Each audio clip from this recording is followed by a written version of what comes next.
गुरु और शिष्य के संबंधों पर ऐसा कोई पर्व मानवता के इतिहास में नहीं मिलता, ना तो किसी मजहब में, ना किसी अन्य पुरानी सभ्यता में। ये भारतीय संस्कृति ही है जिसने गुरु को ईश्वर से भी ऊंचा स्थान दिया है। भारतीय पंचांग के आषाढ़ महीने की पूर्णिमा को सनातन परंपरा में गुरु पूर्णिमा के रूप में मनाया जाता है। इस दिन का एक प्रतीकात्मक महत्व भी है। आषाढ़ की पूर्णिमा पर चंद्रमा अपने पूर्ण आकार में चमक रहा होता है, लेकिन बादल उसे ढकते रहते हैं। जीवन में गुरु की यही भूमिका होती है। वो ज्ञान और भ्रम के बादलों को हटाकर ज्ञान के प्रकाश को सुगम बनाता है। इसलिए गुरु का स्थान सबसे ऊंचा है। गुरु ब्रह्मा गुरु विष्णु गुरुदेवो महेश्वर गुरु साक्षात परब्रह्म तस्मै श्री गुरुवै नमः। गुरु ही ब्रह्मा है, गुरु ही विष्णु है और गुरु ही महेश्वर अर्थात शिव है। गुरु ही साक्षात परब्रह्म है। ऐसे गुरु को मैं प्रणाम करती हूँ। मान्यता है कि आषाढ़ मास की पूर्णिमा को ही आदि गुरु वेद व्यास का जन्म हुआ था। उन्हें चारों वेदों का प्रथम व्याख्याता कहा जाता है।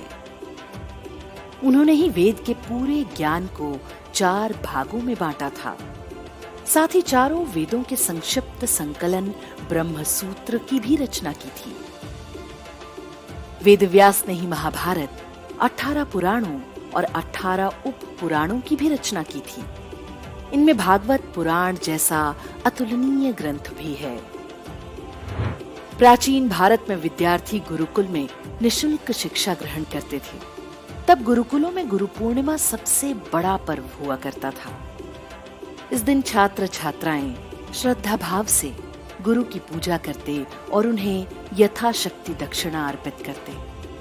मान्यता है कि आज के दिन गुरु का आशीर्वाद पाकर भाग्योदय का मार्ग प्रशस्त होता है, राजयोग सुगम होता है, नौकरी और व्यापार में उन्नति मिलती है। लेकिन 1000 वर्ष की परतंत्रता में ये सारी परंपराएं भुला दी गईं। आज हम पर 5 अक्टूबर को वर्ल्ड टीचर्स डे और 5 सितंबर को राष्ट्रीय शिक्षक दिवस जैसी परंपराएं थोपी जा रही हैं, जबकि भारतीय संस्कृति में इनसे बहुत पहले से अध्यापक या गुरु को समर्पित एक दिन रहा है। समय आ चुका है कि हम थोपे हुए दिनों के स्थान पर अपनी संस्कृति की परंपराओं पर लौटें। भारत को हिंदू राष्ट्र बनाने और प्राचीन वैभव लौटाने में हम सभी ये छोटा सा योगदान कर सकते हैं।